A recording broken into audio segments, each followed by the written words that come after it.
Oi pessoal, tudo bem? Aqui é o Thiago Perdigão e hoje trouxe para vocês um tema interno ao artigo que escrevi para o site Clube Austral, cujo título é, conforme podem ver na tela, Entre Maquiavel e Shakespeare, que é um artigo, na verdade, onde eu abordo vários fragmentos de pensamentos e tal sobre autores diversos, entre eles Maquiavel e Shakespeare. E o fragmento que eu quero abordar aqui com vocês hoje é justamente sobre Shakespeare, já que ele trata mais propriamente aí de questões que podemos trazer também à estética, né, e que, portanto, tem a ver aí com a temática geral do nosso canal. E então eu vou lê-lo para vocês e então fazer algumas digressões. Vou deixar na descrição o link para o artigo completo para quem quiser ler os outros fragmentos, já que aqui abordaremos apenas o de número 10. Então, vou ler para vocês. A obscuridade característica de Shakespeare, louvada por uns e criticada por outros, nasce precisamente de seu contínuo saltar entre assuntos, sem que estes sejam esgotados e, ao mesmo tempo, tenham necessária concordância entre si. Pois bem, vamos ali do início, tá? Então, a obscuridade característica de Shakespeare. Então, o que é obscuridade? Tá? Obscuridade é, aí no caso da literatura, né, e podemos expandir para a arte inteira, é justamente você não dar ali todas as razões, ou talvez até mesmo sentidos da coisa em si, certo? Ou seja, você camuflar certa parte de algo, né, no caso da arte. Por exemplo, omitindo algumas coisas, certo? Ou seja, você vai tornando o objeto do qual você está falando mais obscuro, por assim dizer, na medida em que você omite certas partes dele. E, né, a razão disso eu coloco um pouco ali na frente, ou melhor, a razão disso dentro da obra do Shakespeare. Então, a obscuridade característica de Shakespeare, e eu digo isso não como alguém que viu essa obscuridade pela primeira vez, mas alguém que está comentando ela e tentando dar alguma razão, já que o fato mesmo, né, de Shakespeare ter vários trechos obscuros, por assim dizer, já é algo tratado aí na literatura e na filosofia dos séculos passados, certo? Tanto que eu coloco então logo à frente, louvada por uns e criticada por outros. Por exemplo, por quem que esta obscuridade, ou, né, de uma forma geral, a própria forma teatral de Shakespeare é criticada? Por exemplo, por Voltaire e Byron, são dois que eu lembro de cabeça, tá?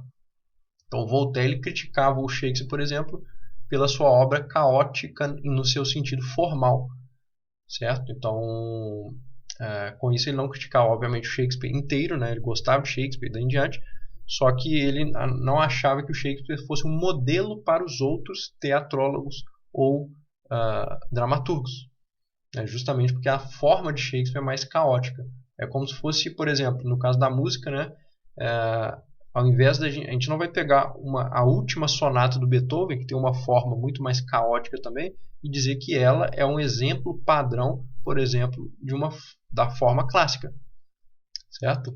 Então, se a gente quer explicar formas, né, mais acabadas, entre aspas, por assim dizer, a gente vai pegar as obras, por exemplo, de juventude até o meio da vida do Beethoven, ou até mesmo algumas mais para o fim, né, que ainda tem uma forma um pouco mais, um pouco menos caótica, certo? Do que várias das obras do período final da vida dele. É claro que isso não diz que é pior, né? Obviamente que não, porque isso também tem um sentido, certo? Você fazer uma forma mais caótica, uma forma muito expandida, né, a ponto de tornar-se um pouco mais caótica, isso contém um sentido em si, né? Faz parte de determinado tipo de expressão artística. Nem sempre a gente quer fazer algo formalmente regrado, delimitado por inteiro, certo? No sentido formal mesmo, mais acabado e tal. Então, quer dizer, o Voltaire criticava o Shakespeare, por exemplo, nesse sentido. E claro que quando a gente pega essa crítica dele, a gente consegue traçar também um ponto com a questão formal propriamente, né? Porque a obscuridade, ela tem a ver também indiretamente, às vezes, ou mais diretamente, justamente com uma omissão de partes dentro da forma. Então, por exemplo, dentro de uma peça teatral, se você não informa determinada coisa que poderia fazer parte da forma total da peça, né, você está omitindo alguma coisa, né, isso, portanto, pode estar também fazendo uma forma um pouco mais caótica, e, portanto, gerando certa obscuridade. Então, quando a gente altera a questão formal, né, sai de uma forma mais clássica, por exemplo, a gente acaba também tornando a questão toda mais obscura, né? Justamente porque as formas, elas muitas vezes têm ali também um sentido de tentar realçar as coisas, né? Trazendo isso, por exemplo, para a música, né? Uma forma sonata fica muito claro, você tem o tema, depois você tem um tema A, tem um tema B, depois você tem uma transição, né, para ligar as partes e para ligar ao desenvolvimento, por exemplo, né? Então imagine que aí, se a gente pegasse a forma sonata, a gente pegasse e omitisse a ponte, por exemplo, né, que liga o tema B ao desenvolvimento. O que a gente estaria fazendo? A gente estaria naturalmente obscurecendo também algo no interior dessa música, certo? Então tem a ver também essa questão da crítica do Voltaire à forma do Shakespeare, a questão da obscuridade também, certo? Outro que critica ele é como eu disse, o poeta Lord Byron, né? Byron faz aí algumas críticas ao Shakespeare, entre elas também um pouco dessa questão da obscuridade, né? Embora o Byron também ele traga um pouco dessa obscuridade. Quando a gente lê Manfredo, por exemplo, do Byron, a gente vê que ele também não tem uma, tanto na questão formal quanto também na questão das palavras, né? Às vezes ele traz um elemento que traz elementos, né, que acabam deixando um pouco obscuro também alguns versos, certo? E talvez propositalmente mesmo, né? Ou seja, né, isso são apenas exemplos aí de dois grandes, né, escritores, Voltaire e Byron, né, que fazem uma certa crítica ao Shakespeare, né? Então, isso aí eu estou usando justamente para mostrar para vocês que este louvado por uns e criticado por outros, né, tem um fundamento na realidade. Eu continuo, né? Então essa obscuridade ela nasce precisamente, aqui eu já estou tentando dar razão para isso, né, no seu contínuo saltar entre assuntos. Ou seja, quando a gente lê Shakespeare, né, a gente nota que, por exemplo, em Romeu e Julieta, né, isto aí eu acho que é bem claro, por exemplo, né, ele está numa cena de amor, por exemplo, e do nada os personagens começam a falar de um modo muito mais filosófico, eles entram num assunto filosófico, depois saem desse assunto filosófico e vão para um assunto completamente cotidiano, digamos assim. Ou seja, ele salta entre os assuntos de um modo contínuo, né, em muitos dos trechos, não estou falando toda a obra dele, etc., mas quando a gente pega vários trechos de obras, né, que a gente sente que são um pouco mais obscuros, né, em parte, né, eu trago aí uma razão que eu acredito que seja, né, parcialmente pelo menos, que é justamente essa questão dele saltar entre assuntos. Ou seja, quando você salta, você também está omitindo algumas coisas, você está obscurecendo certas questões, né, justamente porque você, num salto, né, você não está fazendo algo gradual, você está justamente saltando, você está pulando de uma coisa para outra. Só que nesse saltar, você então está omitindo uma certa gradualidade ali e com isso gera obscuridade, certo? Então, por exemplo, né, o exemplo que eu trouxe aqui de Romeu e Julieta, a gente vê isso em muitas partes, ou seja, ele falando um assunto e depois ele se usa de algo para dar um salto para outro assunto e daí em diante, né? E é interessante isso, né? Isso não é um sentido negativo, né? Porque isso também denota que ele consegue ligar os assuntos de um modo que às vezes para nós é obscuro, né? Mas que ele conseguiu ali de algum modo genial, né? Conseguiu unir essas coisas, né? Ainda que o resultado seja parcialmente algo obscuro. Então eu continuo. Então nasce precisamente se eu continuo saltar entre assuntos sem que estes estejam esgotados. Ou seja, isso aí seria um ponto crucial.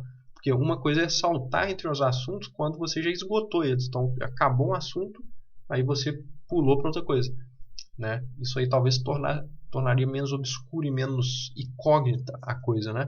Mas o que o Shakespeare faz? Ele não acaba o assunto necessariamente, ele não esgota um assunto. Ele vai e já complementa com outro, e complementa com outro, e daí em diante. Então você vai tendo uma série de assuntos, né, que em si mesmo são um mundo. Cada assunto que ele põe ali é um mundo. A gente poderia ficar ali um ano inteiro em um assunto, entende? Em um trecho da conversa de um personagem Shakespeare, certo? Só que o que ele faz? Ele põe um assunto profundo, só que ele não esgota aquilo e já pula para um outro assunto profundo, né? Verdadeiramente são pensamentos, né? Não são simplesmente frases soltas, né? São pensamentos profundos. Então, Quando ele faz isso, né, ele vai saltando em pensamentos profundos, vai se gerando justamente essa ideia, não apenas dar uma certa obscuridade, mas dar uma certa profundidade também para o texto.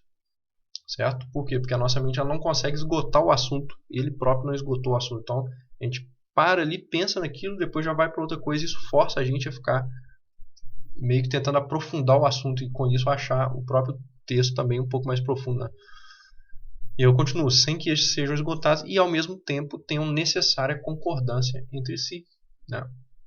E tem a ver com a questão do salto, ou seja, ele não esgota um assunto, mas também ao mesmo tempo ele ao invés de pular para um assunto que tem totalmente a ver com o que estava antes, às vezes ele salta simplesmente para uma outra coisa. Né? Muitas vezes ele, por exemplo, coloca uma piada ali no meio, no próprio Romeu e Julieta mesmo tem muito isso. Então, no meio de uma coisa romântica, ele pega e solta uma piada.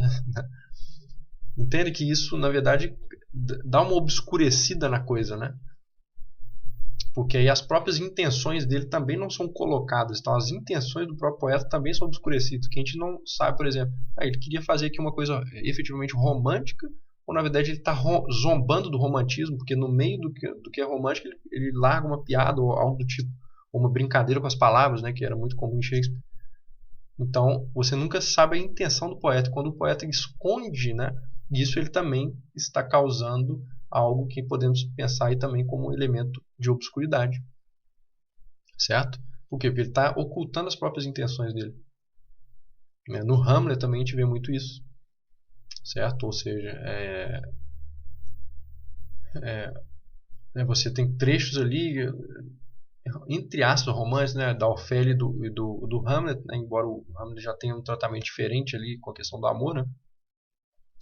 Mas a gente vê, por exemplo, a oscilação entre frases profundas com algo que diz respeito a uma outra esfera que não é tão profunda, né, um pensamento mais filosófico ao lado de um pensamento voltado a uma questão mais cotidiana, né, essa questão um pouco mais romantizada com uma visão muito mais crua das coisas.